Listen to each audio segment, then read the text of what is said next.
నమస్కారం. మానవ చరిత్రలో ఒక ప్రాథమికమైన ప్రశ్న ఉంది.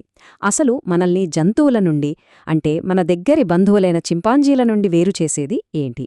ఇదే ఈరోజు మనం తెలుసుకోబోతున్నాం. ఆ గొప్ప విభజన వెనకున్న రహస్యమేంటో చూద్దాం. ఒకసారి ఆలోచించండి. వాల్ స్ట్రీట్ లాంటి చోట వేల చింపాంజీలను వదిలేస్తే అంతే, అంతా గందరగోళమే.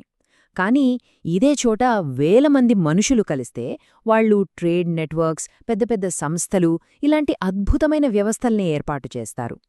మరి ఇంత తేడా ఎలా సాధ్యం? సో ఇదే మనల్ని అసలు ప్రశ్నకి తీసుకొస్తుంది. మనకి చింపాంజీలకి మధ్య ఉన్న నిజమైన ప్రాథమికమైన తేడా ఏంటి?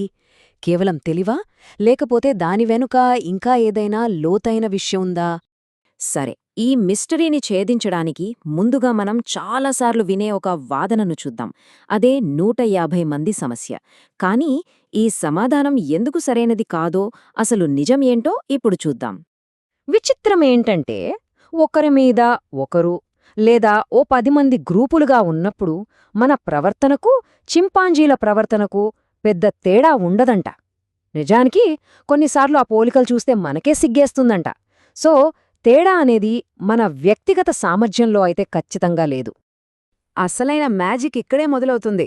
మన గ్రూపుల సైజు ఎప్పుడైతే సుమారు 150 దాటుతుందో అప్పుడు చూడాలి. మనుషులకి, చింపాంజీలకి మధ్య తేడా ఆకాశానికి, భూమికి ఉన్నంతగా పెరిగిపోతుంది. కాని ఎందుకు? అసలా 150 అనే నంబర్లో ఏముంది? దీనికి సమాధానం చరిత్రలో ఒక కీలకమైన మలుపులో దాగి ఉంది. అదే హోమోసేపియన్స్ కథనే మార్చేసిన ఒక టర్నింగ్ పాయింట్. దాన్ని మనం చరిత్ర స్వాతంత్ర ప్రకటన అని పిలవచ్చు. సుమారు 70,000 సంవత్సరాల క్రితం ఒక పెద్ద విప్లవం వచ్చింది. అదే కాగ్నిటివ్ రెవల్యూషన్.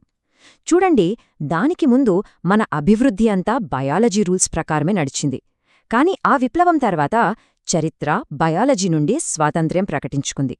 ఇక అప్పటినుంచి చారిత్రక కథనాలే మనల్ని ముందుకు నడిపించాయి. ఈ మార్పుకి కారణమేంటో తెలుసా? సంస్కృతులు. సంస్కృతులంటే మరేమీ కాదు, మనం అంటే సేపియన్లు క్రియేట్ చేసుకున్న ఊహాజనిత వాస్తవాలు. ఉదాహరణకి దేవుళ్ళు, దేశాలు, డబ్బు, మానవ హక్కులు, ఇవన్నీ నిజానికి మన సామూహిక ఊహలో తప్ప బయటెక్కడా లేవు కదా. సరే, ఇప్పుడు మనం మొదట అడిగిన పజిల్కు సమాధానం దగ్గరికొచ్చేశాం. వేల మంది ఒకరికొకరు తెలియకపోయినా సరే కలిసి పనిచేసేలా చేసే ఆ రహస్య పదార్థం ఏంటి? దాన్ని మనం పౌరాణిక జిగురు అని పిలుదాం. అంటే ఇక్కడ అసలు పాయింట్ ఏంటంటే, మనకి చింపాంజీలకి మధ్య ఉన్న అసలు తేడా ఈ పౌరాణిక జిగురే, ఈ సామూహిక నమ్మకాలు అనే జిగురే లక్షల మందిని, కుటుంబాలని, సమూహాలని కలికి ఉంచుతుంది. ఇదే మనల్ని ఈ సృష్టికే అధిపతులుగా మార్చింది. సరే, ఈ లార్జ్ స్కేల్ కోఆపరేషన్ ఎంత పవర్ఫుల్లో అర్థం చేసుకోటానికి 2 టూల్స్ కథ చూద్దాం. ఒకటి చాలా పాతది, ఇంకొకటి చాలా కొత్తది. ఓ 30,000 ఏళ్ల క్రితం ఒక ఈటెమొన తయారు చేయాలంటే ఒక వ్యక్తికి తాను కొద్దిమంది స్నేహితుల హెల్ప్ తీసుకుంటే చాలు, కొన్ని నిమిషాల్లో అయిపోతుందే. కానీ ఈరోజు ఒక న్యూక్లియర్ బాంబు తయారు చేయాలంటే దానికి ప్రపంచవ్యాప్తంగా ఉన్న లక్షలాది మంది అపరిచితుల సహకారం కావాలి. చూసారా మన కోఆపరేషన్ స్కిల్స్ ఎంతలా పెరిగాయో?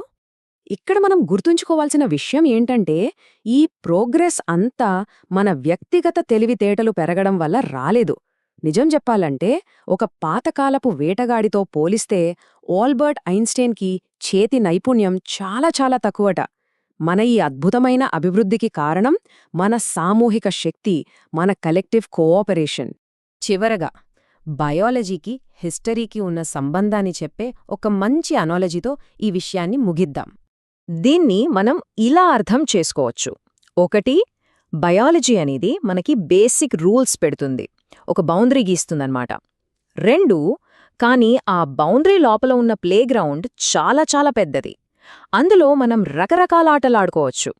3, సో సేపియన్లను అర్థం చేసుకోవాలంటే వాళ్ళు ఆడిన ఈ ఆటలు, అంటే వాళ్ళ చర్యలు కాలక్రమేణా ఎలా మారాయో మనం చూడాలి.